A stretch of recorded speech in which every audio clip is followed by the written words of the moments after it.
23/10/2024। मीठे बच्चे, तुम्हारी यात्रा बुद्धि की है। इसे ही रूहानी यात्रा कहा जाता है। तुम अपने को आत्मा समझते हो, शरीर नहीं। शरीर समझना अर्थात उल्टा लटकना। कैसा लटकना है? नहीं, लटकना कैसा है? सीधा माना याद की फांसी पे लटकना माना फांसी पे लटकते हैं तो कैसे लटकते हैं, उल्टे या सीधे? और देह अभिमान में रहना माना उल्टा, उल्टा लटकना। उल्टा कौन लटकता है? हाँ, जिसकी बुद्धि कहाँ रहती है? देह रूपी धरनी में रहती है, तो वो उल्टा लटका हुआ। प्रश्न है, माया के पॉम्प में मनुष्यों को कौन सी इज्जत मिलती है? उत्तर है आसुरी इज्जत। मनुष्य किसी को भी आज थोड़ी इज्जत देते हैं, कल उसकी बेइज्जती करते हैं, गालियां देते हैं। माया ने सबकी बेइज्जती की है, पतित बना दिया है। बाप आए हैं तुम्हें दैवी इज्जत वाला बनाने। दूसरा कोई बेइज्जती करता है तो कितनी तकलीफ होती है। बाबा क्या कह रहे हैं, माया ने क्या की है तुम्हारी? हाँ, माया ने क्या किया? सबसे बड़ी बेइज्जती कर दी। तुम्हें क्या बना दिया? कहाँ तुम पावन थे और तुम्हें क्या बना दिया? पतित बना दिया। ओम शांति। रूहानी बाप रूहों से पूछते हैं कहाँ बैठे हो? तुम कहेंगे विश्व की रूहानी यूनिवर्सिटी में। रूहानी अक्षर तो वो लोग जानते नहीं। विश्वविद्यालय तो दुनिया में अनेक हैं। यह है सारे विश्व में एक ही रूहानी विद्यालय। विश्वविद्यालय दुनिया में अनेक हो गए। जो भी सेंटर खोलते हैं नाम क्या रखते हैं उसका? ईश्वरीय, क्या आध्यात्मिक ईश्वरीय विश्वविद्यालय। तो विश्वविद्यालय तो क्या हो गए? बहुत हो गए। लेकिन अंतर क्या बताया? ये कैसा विद्यालय? चीटिंग। यह है सारे विश्व में एक ही रूहानी विद्यालय, एक ही पढ़ाने वाला है। क्या पढ़ाते हैं? रूहानी नॉलेज। तो यह है स्पिरिचुअल विद्यालय अर्थात रूहानी पाठशाला। स्पिरिचुअल अर्थात रूहानी नॉलेज पढ़ाने वाला कौन है? यह भी तुम बच्चे ही अभी जानते हो। रूहानी बाप ही रूहानी नॉलेज पढ़ाते हैं, इसीलिए उनको टीचर भी कहते हैं। स्पिरिचुअल फादर पढ़ाते हैं। अच्छा, फिर क्या होगा? तुम जानते हो इस रूहानी नॉलेज से हम अपना आदि सनातन देवी देवता धर्म स्थापन करते हैं। एक धर्म की स्थापना, बाकी जो इतने सब धर्म हैं उनका विनाश हो जाएगा। इस स्पिरिचुअल नॉलेज का सब धर्मों से क्या ताल्लुक है, यह भी तुम अब जानते हो। इस स्पिरिचुअल नॉलेज का और सब धर्मों से क्या ताल्लुक है, क्या संबंध है और धर्मों से? कोई संबंध नहीं।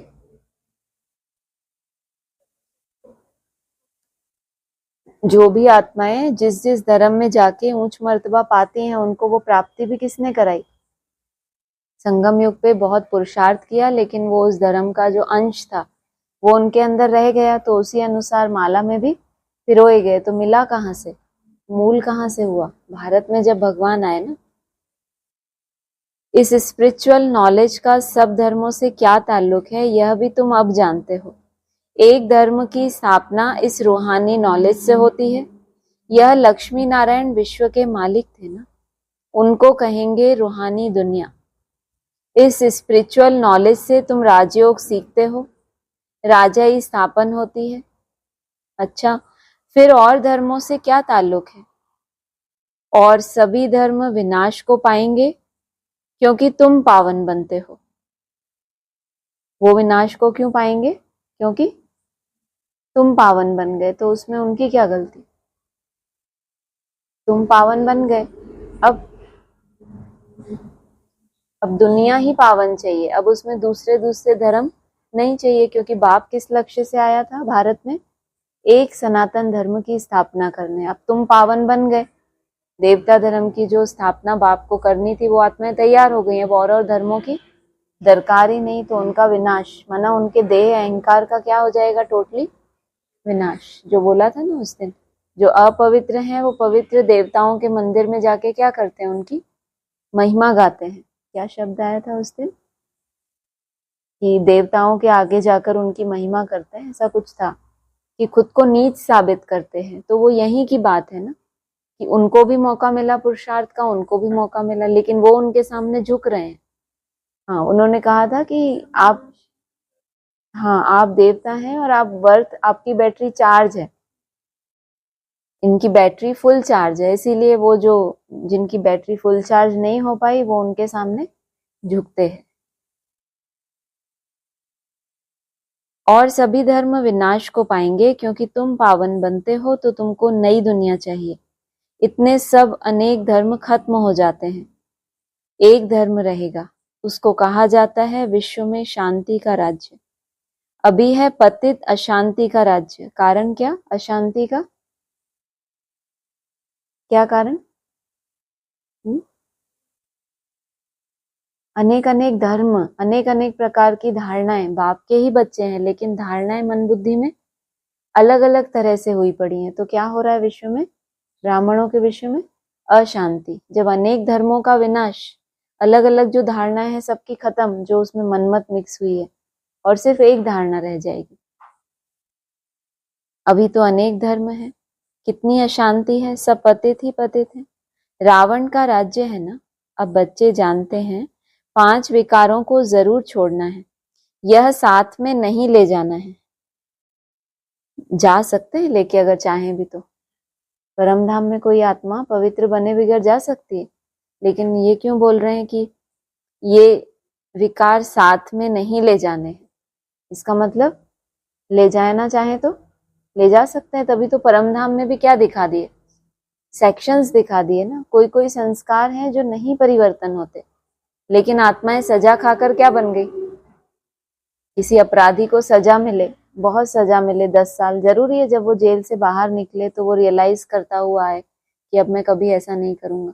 सजा मिलना बात अलग, और आत्मा रियलाइज करके स्वयं का परिवर्तन करे, अपने अनेक धर्मों से अपने को निकाल के एक स्वधर्म में टिके, वो बात अलग। लेकिन सजा भोगने से क्या होगा, उसके पाप कर्म कट गए, इसीलिए वो आत्मा परम धाम जाएगी।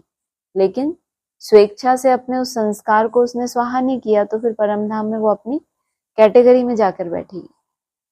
आत्मा अच्छे या बुरे संस्कार ले जाती है ना, क्लियर किया। आत्मा अच्छे भी और बुरे भी संस्कार ले जाती है। सोचो, कहते हैं ना क्या लाए थे और क्या ले जाएंगे, लेकिन बाबा कह रहे हैं अच्छे भी और बुरे संस्कार भी ले जाती है। अब बाप तुम बच्चों को पवित्र बनने की बात बताते हैं। उस पावन दुनिया में कोई भी दुख होता नहीं। यह स्पिरिचुअल नॉलेज पढ़ाने वाला कौन है? जबकि सजाएं खाकर भी क्या बनती हैं आत्माएं, पवित्र ही बनती हैं।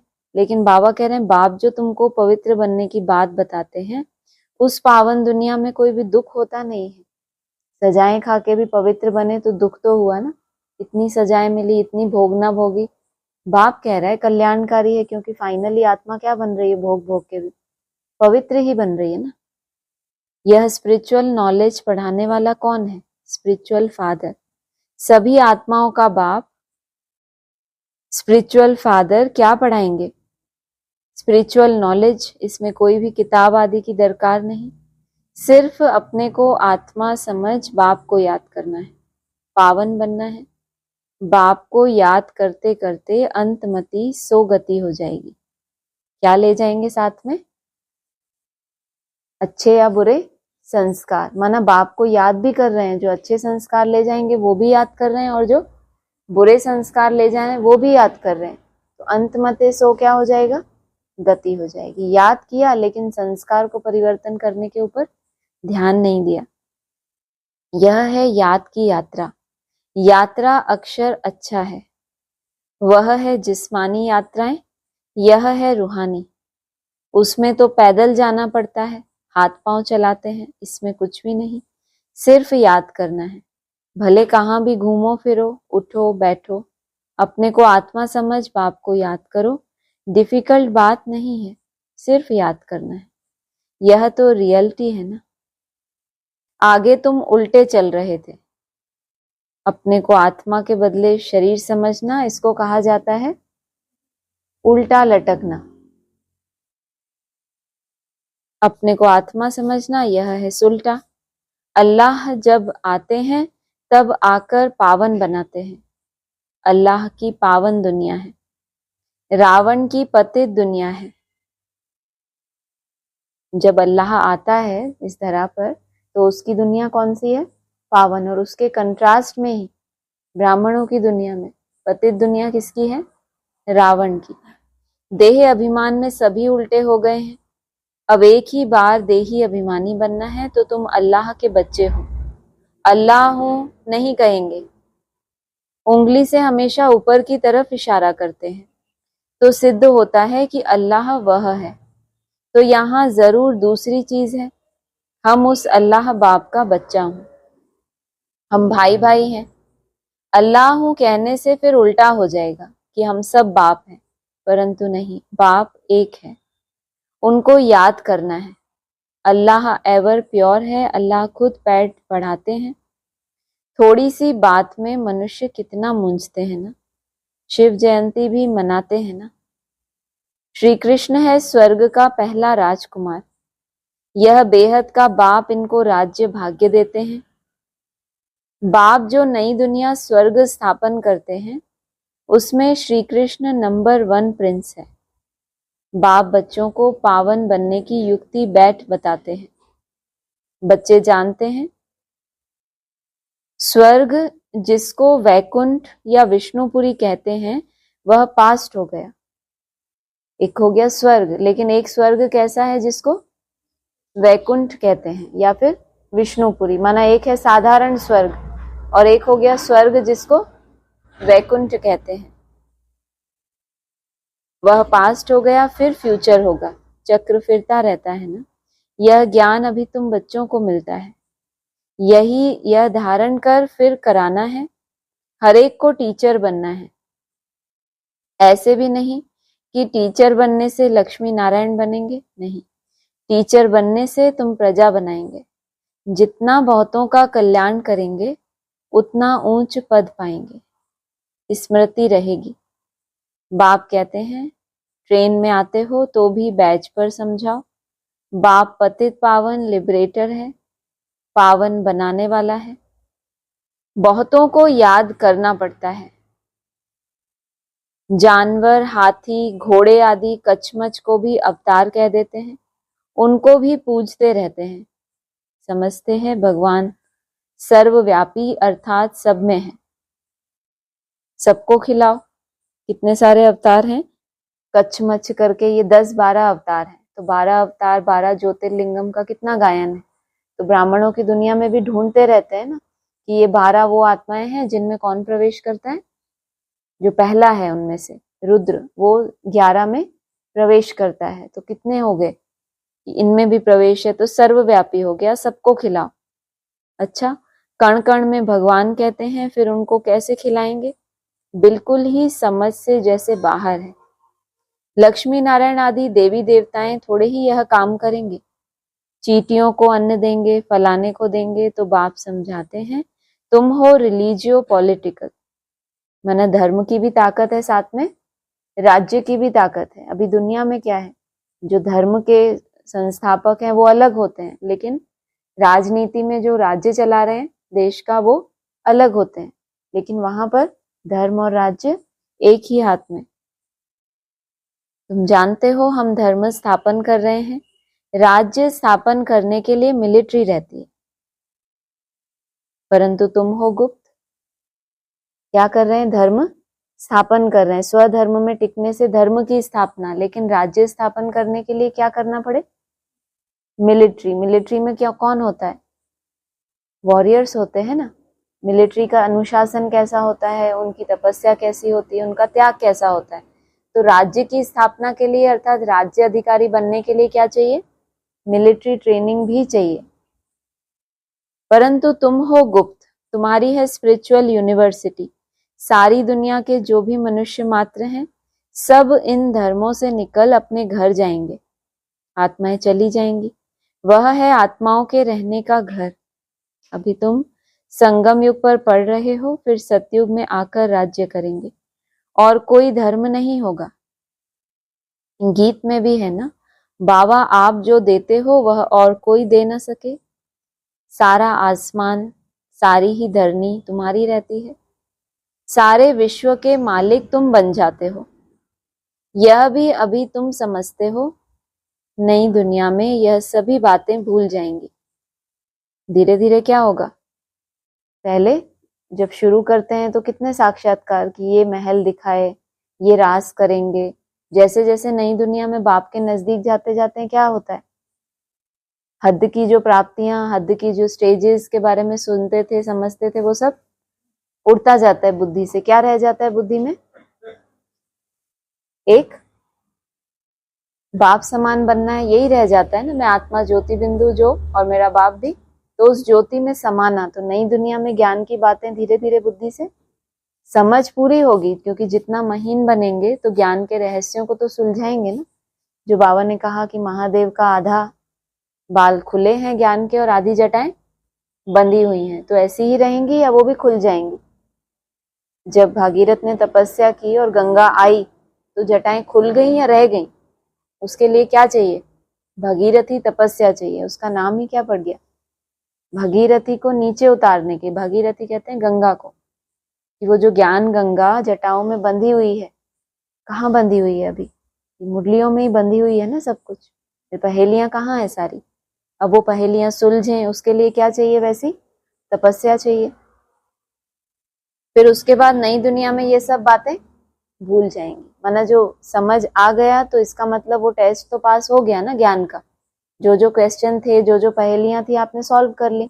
अब बचा है कुछ चिंतन करने के लिए, फिर ये सब बातें भूल जाएंगी। इसको कहा जाता है रूहानी स्पिरिचुअल नॉलेज। तुम बच्चों की बुद्धि में है, हम हर 5000 वर्ष बाद राज्य लेते हैं फिर गवाते हैं। यह 84 का चक्र फिरता ही रहता है। तो पढ़ाई पढ़नी पड़े तभी जा सकेंगे ना। पढ़ेंगे नहीं तो नई दुनिया में जा नहीं सकेंगे। वहां का तो लिमिटेड नंबर है। जब तक पढ़ेंगे नहीं तो वहां जा नहीं सकेंगे। वहां जाएंगे तो सब कुछ भूल जाएंगे। और पहले कितनी मेहनत कराई, किस लिए? कि मना, इसको ही तो कहते हैं मन मना भव। बाप ने जो वाणी चलाई तो उसके मन में क्या संकल्प उठा, क्या संकल्प उठा जो बाप ने ये महावाक्य बोला। क्यों बोला? तो अगर तुम्हारा मन बाप के मन से मिला है तो वो महावाक्य की एक्यूरेट सार भी तो निकलेगा ना। लेकिन जिस स्थिति में रहकर बोलने वाले ने बोला है, क्या आप उस स्थिति में हैं? तो पहले पढ़ेंगे तब तो कहाँ जाएंगे, नई दुनिया में। वहां का तो लिमिटेड नंबर है। नंबरवार पुरुषार्थ अनुसार वहां जाकर पद पाएंगे। इतने सब तो पढ़ेंगे नहीं।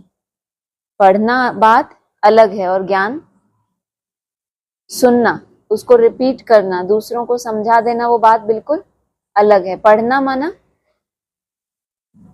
अपने ऊपर वो चीज को, पढ़ाई कैसी होती है, सिर्फ थ्योरी, या उसको प्रैक्टिकल भी करना होता है। जो पढ़ा है वो आज मैंने क्या सीखा, उसका मंथन चले। आपके अंदर वो चीज गई है तो वो सर्कुलेशन क्या होगा, आपके अंदर भी जाएगा ना, कि बाप ऐसा क्या कहना चाहता है मुरली में। भले आपको जवाब नहीं मिल रहा, लेकिन उसके ऊपर क्या हो रहा है, आपका मंथन चल रहा है, तो आप पढ़ रहे हो। अगर सभी पढ़ें तो फिर दूसरे जन्म में राज्य भी पाएं। पढ़ने वालों की भी लिमिट है। कथा सुनने वाले अनलिमिटेड, लेकिन पढ़ने वालों की भी लिमिट है। सतयुग त्रेता में आने वाले ही पढ़ेंगे। तुम्हारी प्रजा बहुत बनती रहती है। देरी से आने वाले पाप तो भस्म कर ना सके। पाप आत्माएं होंगी तो फिर सजाएं खाकर बहुत थोड़ा पद पा लेंगी। बेइज्जती होगी ना। जो अभी माया की बहुत इज्जत वाले हैं वह बेइज्जत बन जाएंगे। अभी क्या है, इज्जत कैसी मिल रही है उनको? जो मायावी दुनिया में जिसको इज्जत समझते हैं, अंदर में 5 विकार भरे हुए हैं, लेकिन अपने में इज्जत रखवाते हैं ना, कि ये किसी ने कुछ बोला तो कहेंगे बेइज्जती कर दी। बाबा हमें क्या सिखा रहे हैं? निरहंकारी। माना माया ने ऑलरेडी आपको बहुत नीचे गिरा दिया। आप अभी एकदम अपनी जो आपकी यात्रा थी उसमें सबसे नीचे वाले पड़ाव पर खड़े हो। तो क्या समझते हो, हम तो बेगर हो गए, सारी इज्जत ही क्या हो गई, माया ने पहले ही खलास कर दी। तो जो अभी माया की बहुत इज्जत वाले हैं वह फिर क्या बन जाएंगे, बेइज्जत बन जाएंगे। यह है ईश्वरीय इज्जत, वह है आसुरी इज्जत। ईश्वरीय अथवा दैवी इज्जत और आसुरी इज्जत में रात दिन का फर्क है। हम आसुरी इज्जत वाले थे, अब फिर दैवी इज्जत वाले बनते हैं। आसुरी इज्जत से बिल्कुल बैगर बन जाते हो। यहां हम खुद को नीचा समझते हैं, बैगर बनते हैं, तो वो क्या है, ईश्वरीय इज्जत। ईश्वर के हिसाब से वो क्या है, ईश्वर भी क्या कहता है, जब तुम ये देह भी हमने बाप को दे दी, तो जैसे कि तुम्हारे पास क्या बोला था उस दिन, पॉइंट आया था, सब कुछ बाप का, ये देह भी मेरी नहीं है। तो जिनके पास कुछ नहीं है उनके पास सब कुछ है। तो ये क्या हो गया, ईश्वर कह रहा है कि उनके पास सब कुछ है, तो इज्जत वाले हो गए ना। जिनकी बहुत इज्जत होती है समाज में, किनकी होती है, जिनके पास सब कुछ होता है, महल बंगले। तो बाबा कह रहे हैं तुम बैगर बन गए, ये देह भी हमारी नहीं है। तो जैसे कि तुम्हारे पास सब कुछ है, तो ईश्वर की दी हुई इज्जत है किसको, जिसके पास कुछ भी नहीं है। और दुनिया में एकदम उल्टा, आसुरी इज्जत से बिल्कुल बैगर बन जाते हो। यह है कांटों की दुनिया, तो बेइज्जती हुई ना, फिर कितनी इज्जत वाले बनते हो। यथा राजा रानी तथा प्रजा बेहद का बाप तुम्हारी इज्जत बहुत ऊंच बनाते हैं, तो इतना पुरुषार्थ भी करना है। सब कहते हैं हम अपनी इज्जत ऐसी बनाएं, अर्थात नर से नारायण, नारी से लक्ष्मी बन जाए। इनसे ऊंच इज्जत कोई की है नहीं। कथा भी नर से नारायण बनने की ही सुनते हैं। अमर कथा, तीजरी की कथा, यह सब एक ही है। यह कथा अभी ही तुम सुनते हो। पहले है एक है सत्यनारायण की कथा, फिर है अमर कथा, माना क्या बनाने वाली, नर से नारायण बने, माना 16 कला संपूर्ण। फिर कलातीत बने, तो फिर क्या बने, अमर कथा सुनी जैसे तुमने। और उसके बाद लास्ट तीसरा नेत्र जब खुल जाए तो ब्रह्मा सो विष्णु, वो लास्ट सेकंड की बात हो गई। तुम बच्चे विश्व के मालिक थे, फिर 84 जन्म लेते नीचे उतरते आए हो, फिर पहला नंबर का जन्म होगा। पहला नंबर जन्म में तुम बहुत ऊंच पद पाते हो। राम इज्जत वाला बनाते हैं, रावण बेइज्जतवान बना देते हैं। इस नॉलेज से ही तुम मुक्ति, जीवन मुक्ति को पाते हो। आधा कल्प रावण का नाम नहीं रहता। यह बातें अभी तुम बच्चों की बुद्धि में आती हैं, सो भी नंबरवार। कल्प कल्प ऐसे ही तुम नंबरवार पुरुषार्थ अनुसार समझदार बनते हो। माया गफलत कराती है, बेहद के बाप को याद करना ही भूल जाते हैं। भगवान पढ़ाते हैं, वह हमारा टीचर बना है, फिर भी एब्सेंट रहते हैं, पढ़ते नहीं हैं। दर दर धक्के खाने की आदत पड़ी हुई है। पढ़ाई में बाप के क्लास में एब्सेंट, और दर दर धक्के खाने के लिए इनको कितनी फुर्सत है, दर दर भटकते रहेंगे, लेकिन पढ़ाई के लिए एब्सेंट। पढ़ते नहीं हैं, दर दर धक्के खाने की आदत पड़ी हुई है। पढ़ाई पर जिनका ध्यान नहीं रहता तो उनको फिर नौकरी में लगा देना होता है। धोबी आदि का काम करते हैं, वो नौकरी नहीं कि लाखों कमाए। पढ़ाई में मन नहीं लग रहा तो क्या करे, फिर खेती बाड़ी करें, धोबी बने, कुछ भी करें। उसमें पढ़ाई की क्या दरकार है। व्यापार में तो मनुष्य मल्टी मिलियनर बन जाते हैं, नौकरी में इतना नहीं बनेंगे। व्यापार में क्या बन जाते हैं, करोड़पति अरबपति बन जाते हैं, लेकिन नौकरी वाले इतना तो नहीं बनते। व्यापार वालों को कब कितना फायदा हो जाए, नौकरी वालों की फिक्स पेमेंट। कौन नौकरी वाले है, कौन व्यापार वाले, कौन है नौकरी वाले बेहद के। अरे बाबा ने बताया तो है डिस्कशन में, नहीं सुना। जो समर्पित हो जाते हैं उनकी जैसे क्या मिल गई, गवर्नमेंट जॉब, पूरी जिंदगी की गारंटी हो गई ना। समर्पित को क्या कहेंगे, क्या मिल गया, ईश्वरीय गवर्नमेंट है और गवर्नमेंट जॉब मिल गई। और जो साहूकार हैं, बाहर हैं, लेकिन ज्ञान रत्नों का व्यापार बहुत अच्छा किया, तो फिर उनको क्या कहेंगे, मल्टी मिलियनर बन जाते हैं। लेकिन यहाँ भी जो नौकरी करते हैं, जरूरी है कि सब नौकरी करने वाले हमेशा एक फिक्स पेमेंट में रहते हैं या प्रमोशन भी होती जाती है ना। लेकिन जो नहीं पढ़ते, पढ़ाई पे ध्यान ही नहीं है, तो फिर क्या करेंगे? उनको ड्यूटी मिलेगी ना कुछ गवर्नमेंट जॉब में भी, धोबी का काम करें, कुछ भी काम करें, लेकिन है कहाँ? गवर्नमेंट जॉब में। उनको कुछ ना कुछ प्राप्ति, अंत तक उनकी ड्यूटी किसने ले ली, जिम्मेदारी गवर्नमेंट ने ले ली। लेकिन उसमें भी जो अच्छी रीति पढ़ाई पढ़े गवर्नमेंट जॉब में भी, तो कितना ऊंच जाते हैं। उसमें पढ़ाई की क्या दरकार, व्यापार में मनुष्य मल्टी मिलियनर बन जाते हैं, नौकरी में इतना नहीं बनेंगे, उसमें तो फिक्स पगार मिलेगी।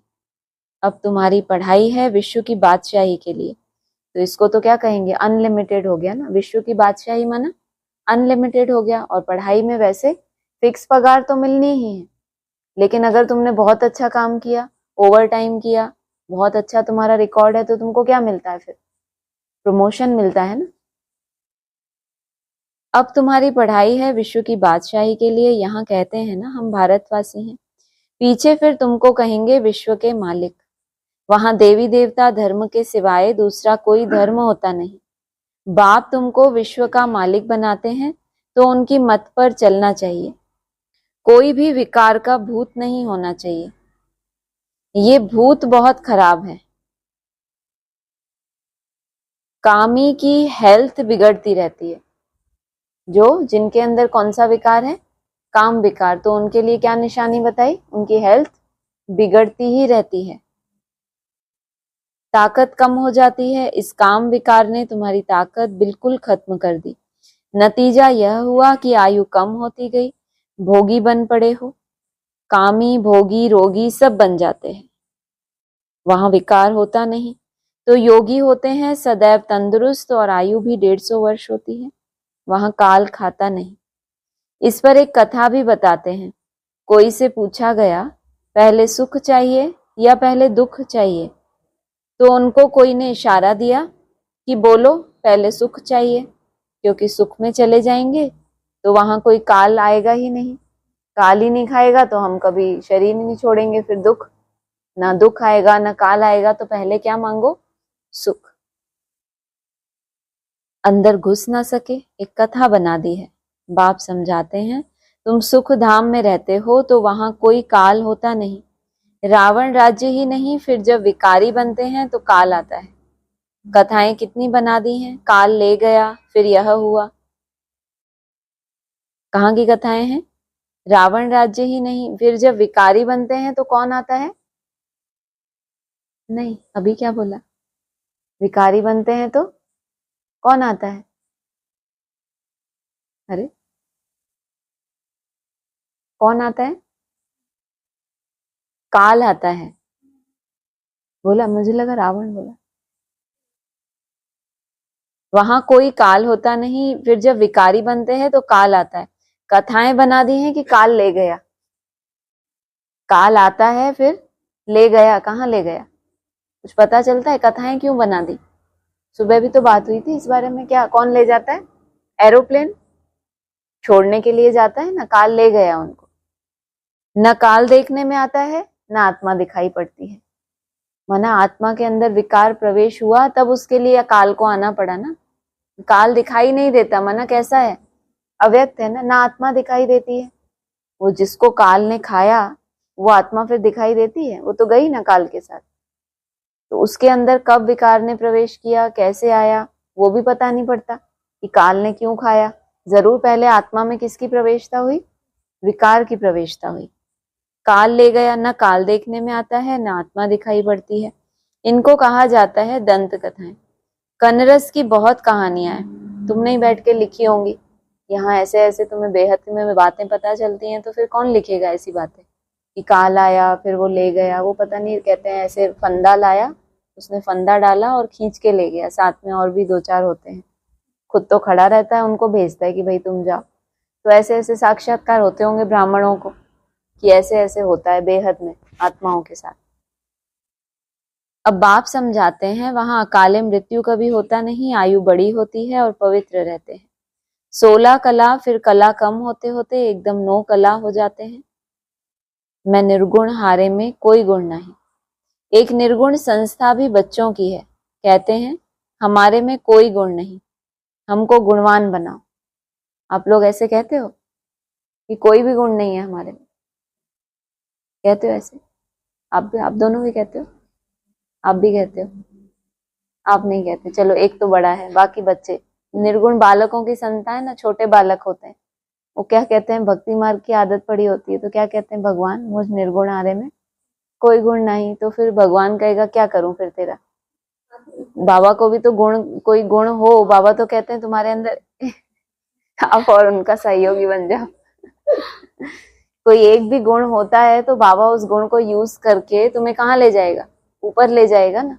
ऐसे तो सारी दुनिया में ही कोई गुण नहीं है, तो फिर बाबा तुम्हारे ऊपर क्यों मेहनत करे? ये बात सही नहीं है। अगर कोई भी गुण नहीं है तो मंदिर में जो भक्त जाते हैं वो भी तो भगवान से यही कहते हैं कि हम में कोई गुण नहीं है। तो भगवान उनके भी किसी ना किसी गुण को यूज करके उनको राजधानी में क्यों नहीं ले आता?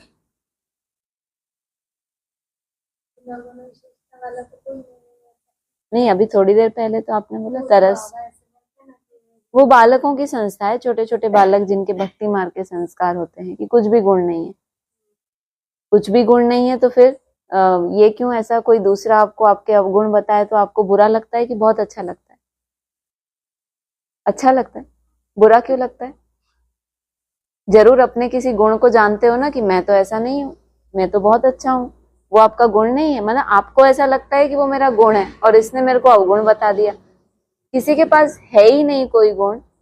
हाँ, भिखारी के पास एक चिंदी भी नहीं है, कोई उसको बोले ए सड़क के भिखारी, तो उसको बुरा क्यों लगेगा? वो तो है ही भिखारी ना। किसी के पास थोड़ा भी कुछ हो जेब में और बेचारा साधारण, कोई कहेगा क्या भिखारी, को कहेगा अरे मेरे पास इतने पैसे हैं।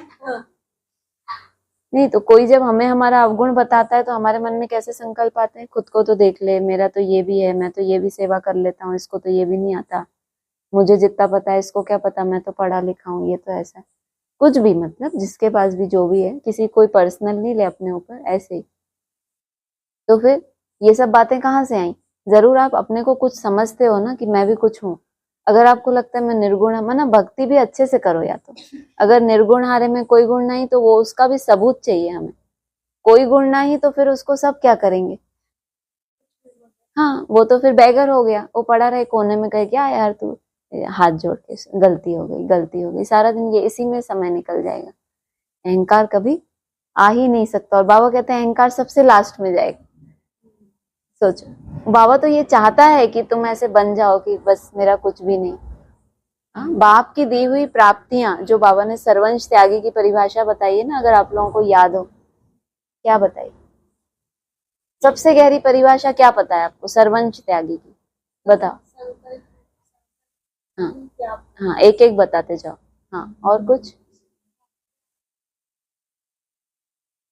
ईश्वर के द्वारा जो आपको प्राप्तियां हुई हैं वो आपको हो चुकी हैं प्राप्तियां, वो गुण आपका बन चुका है। ऐसे नहीं बाबा ने आपको यूज करने के लिए थोड़ी देर के लिए अच्छा अच्छा आपकी स्टेज बना दी और प्रत्यक्ष कर दिया और वापस वो आप हो गए परमानेंट। उसका भी त्याग माना, आपने इतना त्याग किया, त्याग माना बैगर, बोला था ना, प्राप्ति माना प्रिंस। इतना त्याग करके आप बैगर बने तो अब आपको प्राप्तियां भी तो होंगी ना, तो वो आपकी अपनी है, ठीक है, अब हम प्रिंस हैं, लेकिन उस प्रिंस के ओहदे को भी क्या करना? स्वाहा, कुछ भी नहीं, मैं सर्वेंट। प्रिंस बनने के बाद फिर क्या बन गए? सर्वेंट। इंटरनल बात है, ये बहुत गहरी बात है। इसलिए बाबा कहते हैं जो त्याग ब्रह्मा बाप ने किया है फॉलो करो। माना अपने पास जो भी प्राप्तियां हुई हैं और वो भी अपनी ही तपस्या के द्वारा, उसका भी त्याग कर देना। ये मेरा है ही नहीं, उसमें अपना मैंपन है ही नहीं। और यहाँ तो अभी हमारे पास जो भी गुण हैं वो एकदम हद वाले हैं। जो किसी के पास लौकिक से आए हैं, किसी के पास पैतृक कोई गुण होता है, किसी की मेमोरी अच्छी होती है, किसी को कोई चीज पढ़ाई में कोई अच्छा होता है, कुछ भी होता है, वो छोटी मोटी चीजें हैं। पढ़ाई भी हमको लौकिक पढ़ाई किसी और ने पढ़ाई। हाँ, ये जन्म भी शरीर का किसी और ने दिया, लौकिक में ऐसा बोलते हैं। नाम भी किसने दिया? किसी और ने। पढ़ाया भी किसने? किसी और ने। खुद ने कुछ किया क्या? खुद ने तो कुछ भी नहीं किया। फिर भी मैं कहाँ से आया? सोचने की बात है ना। भक्ति मार्ग के लोग ये सब बातें करते हैं क्योंकि उनको ये लगता है कि ये मैपन से कैसे हम छूटे। हमें तो बाबा ने मूल रास्ता बता दिया। तो कौन बोलता है मुझ निर्गुण हारे में कोई गुण नहीं? हाँ, नहीं, आप लोगों में से कोई बोलता है? कोई नहीं बोलता? कभी कभी बोलना ही है जरूर, ठीक, अच्छी बात है। लेकिन अगर ऐसा बोलते हैं तो फिर समझना है इस बात को कि जब अवगुण मेरे सामने कोई दूसरा बताए तो मुझे अहंकार तो नहीं आता। फिर याद करना उस चीज को कि मैंने ही तो बोला था बाबा मुझ में तो कोई गुण नहीं है, तो अगर बाबा इसके द्वारा मुझे ये इशारा दे रहा है तो फिर मुझे क्यों बुरा लगे? ऐसा तो फिर चेक, हाँ, उस समय भूल गया, कोई बात नहीं, कम से कम आज समझ तो आई ना कोई नहीं। कभी कभी बोल देते तो बोल देते, मतलब बाबा को हम मक्खन लगाते हैं, अंदर से हम जानते हैं कि अभी हम इतने निरहंकारी नहीं है, लेकिन बाबा को, बाबा के होता है ना भक्ति मार्ग में ऐसे साष्टांग लेट जाते हैं। अब क्या है, तुम भगवान को हाथ जोड़ दो, सिर झुका दो, अब चाहे पूरे साष्टांग लेट जाओ, उसको तो कोई फर्क नहीं पड़ता ना। लेकिन वो भी एक उनकी भावना है कि हम तो पूरे ही गए काम से, है ना, हम अपनी सभी इंद्रियां आपको अर्पण करते हैं, जैसे आप हमें चलाओ। ये सब विधियां बनी हुई हैं, ब्राह्मणों ने जो जो किया है स्टेप, अच्छी बात है। लेकिन कहते हैं हमारे में कोई गुण नहीं, हमको गुणवान बनाओ, सर्वगुण संपन्न बनाओ। अब बाप कहते हैं पवित्र बनना है, मरना भी है सबको, पवित्र बनो और मरो, ये वरदान दिए। तुमने इतनी मेहनत करी, भगवान मेरे में कोई गुण नहीं है, इतनी मक्खनबाजी करी, आप तो ऐसे हो, आप तो ऐसे हो। वो कहेंगे मुझे पता है मैं कैसा हूं, आप शांत रहिए, आप क्या करो, पवित्र बनो और मर जाओ। मरना भी है सबको, इतने ढेर मनुष्य सतयुग में नहीं होते, मरना सबको है, लेकिन एक काम क्या करो, मरने से पहले पवित्र बन जाओ। देवान तो छुड़ाएगा बाबा कैसे भी करके, लेकिन अगर मरने से पहले पवित्र नहीं बने तो अंतमति सोगति, फिर अच्छे या बुरे संस्कार लेके ही वो आत्मा परम धाम जाएगी, फिर वो लेके ही पूरा कल्प उसको चलना है। सोचो आप, जिस संस्कार से हम यहाँ इतने परेशान हैं, अगर आपको कोई बोले ये पूरा कल्प आपके साथ चलने वाला है, तो आपको कैसा लगे? कैसा लगेगा? बुरा लगेगा। तो वो यहाँ ही लगा लो बुरा, जो जितना लगाना है, नहीं तो वो छूटेगा कैसे? जितनी उस संस्कार से नफरत होगी, उसको छुड़ाने के लिए मेहनत करेंगे। और जब आप ये चिंतन करेंगे कि ये चीज परमधाम में भी जाएगी, जो आज बाबा ने बोला, हम नहीं कह रहे, मुरली में आया, अच्छे और बुरे संस्कार आत्मा लेके जाएगी, तभी तो वहां सेक्शंस में बैठेगी ना। तो वहां अगर अपना सेक्शन फिक्स करना है, फिर वैकुंठ में अपनी सीट फिक्स करनी है, तो फिर उसके लिए अभी की मेहनत। इतने ढेर मनुष्य सतयुग में नहीं होते, अभी तो कितने ढेर हैं। वहां बच्चा भी योग बल से होता है, यहाँ तो देखो कितने बच्चे पैदा करते रहते हैं, बाप फिर भी कहते हैं बाप को याद करो। जो भी आत्माओं की पैदाइश होगी बेहद में, जो भी ब्राह्मण आत्माएं वहां क्या लेंगी, प्रत्यक्षता रूपी जन्म लेंगी। तो कैसे होगा? कोई बोर्ड पे लिख के बताएगा कि फलाने का ये है, फलाने का ये है। हर एक आत्मा अपनी चलन से, जो उसका नाम है वैसा ही प्रैक्टिकल कर्म करके दिखाएगी, तब कहेंगे योग बल से आत्मा का, बच्चे का जन्म हुआ। मना है बच्चा पहले कहाँ था? गर्भ महल में। पहले लंबा समय कहाँ रहा? पहले तो उसने तैयारी की कि मुझे गर्भ महल में जाना है। अभी तो उससे पहले क्या था? गर्भ महल से पहले गर्भ जेल। तो पहले जेल महसूसता होगी, फिर उसके बाद मेहनत करते करते गर्भ महल, और उसके बाद योग बल से उस बच्चे को प्रत्यक्षता रूपी जन्म लेना है। तभी तो बोला 30-40 साल टाइम लगता है ना। सब लोग इतने अच्छे से हाँ बोल रहे हैं, जैसे बहुत समा गया अंदर में 30-40 साल, बहुत अच्छा। यहाँ तो देखो कितने बच्चे पैदा करते रहते हैं, बाप फिर भी कहते हैं बाप को याद करो। कितने प्रत्यक्षता होती, फलाने का ये पार्ट, फलाने, कितने सारे बच्चे पैदा होते रहते हैं। फिर थोड़े टाइम बाद एक कल पूरा घूम जाता है, फिर देखो तो कहाँ चले गए, सब गायब। ऐसा नहीं होता? ऐसा ही होता है ना। फिर ढूंढते रहो। बाबा ने कहा तुम इतना सबको बताते हो लक्ष्मी नारायण, फिर वो हैं कहाँ, उनकी बायोग्राफी क्या है, वो क्या करते हैं, वो कैसे ऐसा बने, कुछ तो बताओ उनके बारे में। बाप को याद करो, वह बाप ही पढ़ाते हैं, टीचर पढ़ाने वाला याद पढ़ता है। तुम जानते हो शिव बाबा हमको पढ़ा रहे हैं, क्या पढ़ाते हैं वह भी तुमको मालूम है। तो बाप अथवा टीचर से योग लगाना है। नॉलेज बहुत ऊंची है, अभी तुम सबकी स्टूडेंट लाइफ है। ऐसी यूनिवर्सिटी कभी देखी जहां बच्चे बूढ़े जवान सब इकट्ठे पढ़ते हो? एक ही स्कूल, एक ही पढ़ाने वाला टीचर हो, और जिसमें ब्रह्मा स्वयं भी पढ़ता हो। वंडर है ना। शिव बाबा तुमको पढ़ाते हैं, यह ब्रह्मा भी सुनते हैं। बच्चा चाहे बूढ़ा कोई भी पढ़ सकते हैं। तुम भी पढ़ते हो ना यह नॉलेज। अब पढ़ाना शुरू कर दिया है। दिन प्रतिदिन टाइम कम होता चला जाता है। अभी तुम बेहद में चले गए हो। जानते हो यह 5000 वर्ष का चक्र कैसे पास हुआ। सुख का समय है तो टाइम कैसा लगता है, जैसे थोड़ा सा टाइम। आगे चल के बोला था ना, अभी अमृत वेला कितना होता है, 3 घंटा 45 मिनट। ऐसा लगेगा बहुत छोटा हो गया, ये तो 1 ही घंटा हुआ जैसे कि। तो टाइम क्या होता जाएगा, जैसे जैसे तुम बीज में टिकते जाओगे टाइम कम होता चला जाएगा। अभी तुम बेहद में चले गए हो, अगली ही लाइन है, दिन प्रतिदिन टाइम कम होता चला जाता है। अभी तुम बेहद में, जितना बेहद स्थिति में टिकते जाएंगे टाइम तुम्हारे लिए कम होता जाएगा। यह 5000 वर्ष का चक्र कैसे पास हुआ। पहले एक धर्म था, अभी कितने 1.5 धर्म है। अभी सॉवरेंटी नहीं कहेंगे, इनको कहा जाता है प्रजा का प्रजा पर राज्य। पहले पहले बहुत पावरफुल धर्म था, सारे विश्व के मालिक थे। अभी अधर्मी बन पड़े हैं। कोई धर्म नहीं है, सब में 5 विकार हैं। बेहद का बाप कहते हैं, बच्चों अब धैर्य धरो, बाकी थोड़ा समय तुम इस रावण राज्य में हो। धीरज भी दिलाते जाते हैं और ये भी बताते हैं कि टाइम कम होता जाता है, लेकिन जब तक रावण के राज्य का कुछ ना कुछ परछाया है तब तक क्या करो, धैर्य धरो। धीरे धीरे, अभी दुख का टाइम है तो लंबा महसूस होता है। 1 घंटा भी याद में बैठते हैं, और अगर माया का फोर्स ज्यादा है तो क्या लगता है कि अभी 10 ही मिनट हुए हैं, कितनी देर से ये तूफान आ रहा है, लंबा लगता है ना टाइम। तो बाबा कहते हैं उस समय क्या करो, धैर्य धरो। अच्छी रीति पढ़ेंगे तो फिर सुख धाम में चले जाएंगे। यह है दुख धाम, है सुख धाम और दुख धाम भी।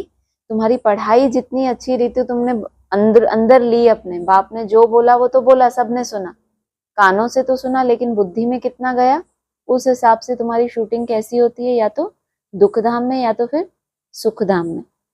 तुम अपने शांति धाम और सुख धाम को याद करो, इस दुख धाम को भूलते जाओ।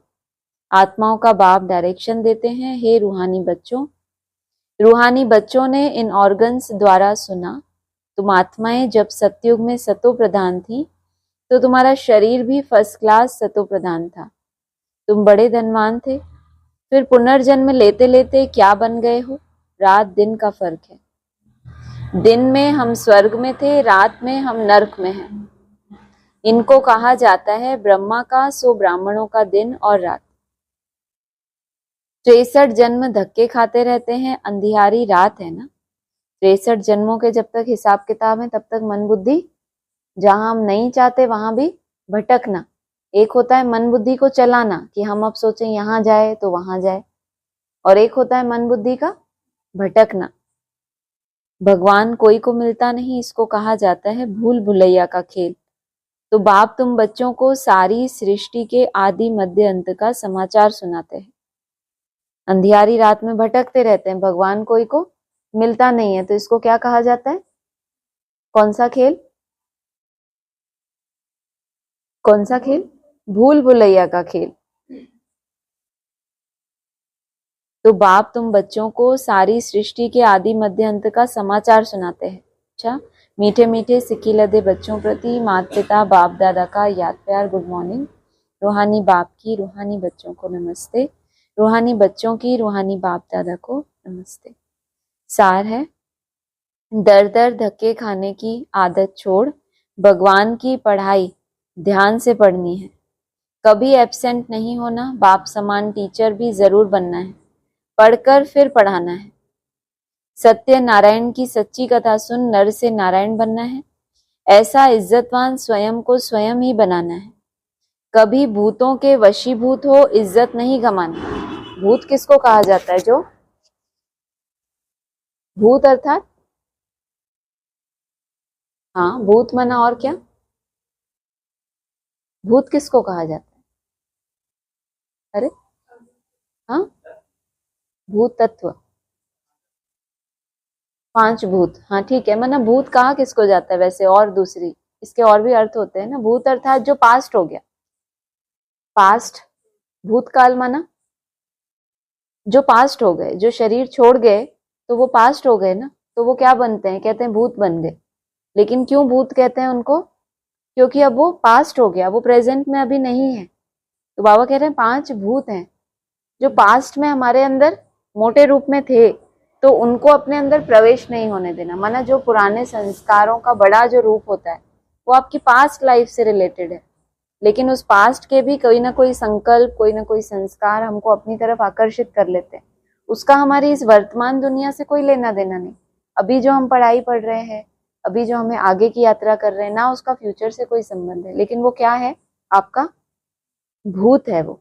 तो भूतों से डरना नहीं है, ये सिर्फ भूत मतलब क्या, जो पास्ट हो गया, वो बात बीत गई, तो आपको उसको क्या करना है, जो बीत गया उसको प्यार से विदाई देनी है। अगर आपके मन में उस बीती हुई बात को लेकर कोई संशय है, कोई दुख आपने पाल के रखा है बीती हुई बात का, तो वो क्या करेगा, भूत आपको बार बार डराएगा ना। आप अपने वर्तमान में रहना चाहोगे कि मैं तो आत्मा हूँ, शांत स्वरूप हूँ, वो भूत फिर अपनी तरफ क्या करेगा, खींचेगा ना। भूत भी किसको खींचते हैं, जो उनको कुछ ना कुछ स्थान देते हैं ना अपने अंदर। तो ये उन भूतों की बात नहीं है जिनसे हम डरते हैं कि हमारे अंदर भूत ना आ जाए। पुरानी कोई भी बातों को अपने अंदर जकड़ के रखना माना भूत। कभी भूतों के वशीभूत हो, इज्जत गंवानी नहीं है। अब कोई दूसरी सोल प्रवेश हो जाए उसमें हमारी क्या गलती, लेकिन जो वशीभूत होकर, पास्ट के वशीभूत होकर अपनी इज्जत गंवानी नहीं है।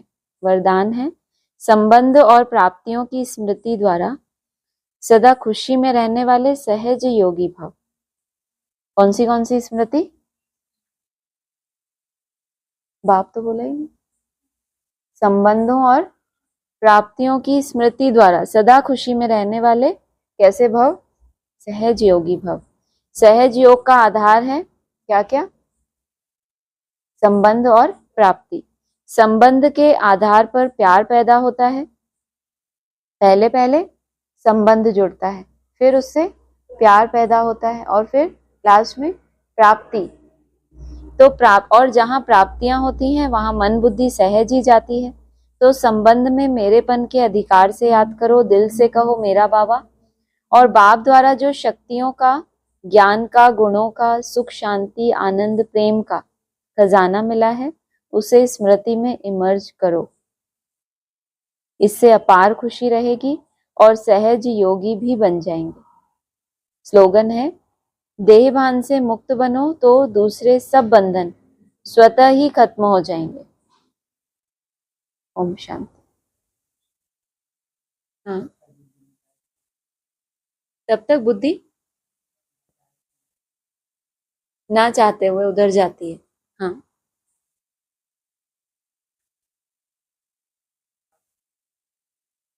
हाँ, 63 जन्म के हिसाब किताब बंधन है, वो आपको बांधेंगे, जैसे बोला ना, काल गले में फंदा डालेगा और आपको अपने पीछे पीछे ले जाए। और संबंध जो है वहां पर आपकी मन बुद्धि में भारीपन नहीं है। थोड़ा सा संकल्प आया भी, आपने जैसे ही बोला स्टॉप, जो ड्रिल आपने इमर्स की, फिर वो शुरू हो गई। द्वापर के आदि में भी जब हम पहुंचते हैं तो वहां पर भी सतो प्रधान भक्ति होती है। वरना उस समय आपको ये महसूस होना शुरू हो जाएगा कि अब मेरी भावनाएं केवल एक के प्रति बची हैं और किसी के प्रति मेरा आकर्षण बचा ही नहीं है। एक शिव की भक्ति, उससे पहले और देवी देवताओं की होती है, गणेश, हनुमान, तत्व। तो ये सब कोई स्थूल नहीं है कि कोई ऐसा गणेश है जिसमें हमारी बुद्धि जाएगी, संभव ही नहीं है।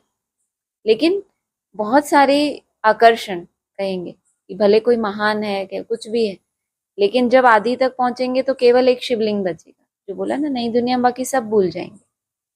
तो द्वापर है जबकि वो, तो वहां पर भी ये स्थिति है, कोई बंधन जैसा नहीं है वहां पर। तो 63 जन्मों में बुद्धि का भटकना माना धक्के खा रही है, वो कंट्रोल में नहीं आ रही बिल्कुल भी। लेकिन जहां से 1 मिनट की जो बोला है, 1 सेकंड में जब तुम चाहो वो स्टॉप हो जाए, तो कहते हैं जैसे त्रेता युग की शुरुआत हुई है, तुमने जैसे सीढ़ी पे पैर रख दिया, या द्वापर आदि कहो कि आपने बोला उसको रोका तो वो रुक गई, इसका मतलब वो भटक नहीं रही। थोड़ा भटकी, आपने उसको ऑर्डर दिया तो वो फिर बैठ गई, तो इसको नहीं कहेंगे भटकना। भटकने वाला तो किसी, कोई उसका मालिक थोड़ी होता है जो उसको रोके। लेकिन यहाँ भटकती हुई बुद्धि के अगर आप मालिक बन गए, भले आपने 1 सेकंड में बोला, वो रुका फिर चला गया, लेकिन वो 1 सेकंड उसने बात मानी, तो उसको कहेंगे अब ऊपर सीढ़ी चढ़ रहे। ठीक। हाँ जी, ऑनलाइन किसी को कुछ बोलना है?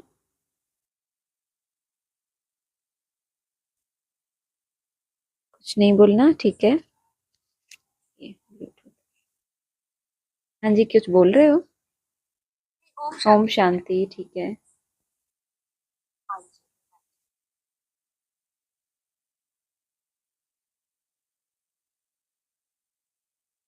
ठीक है।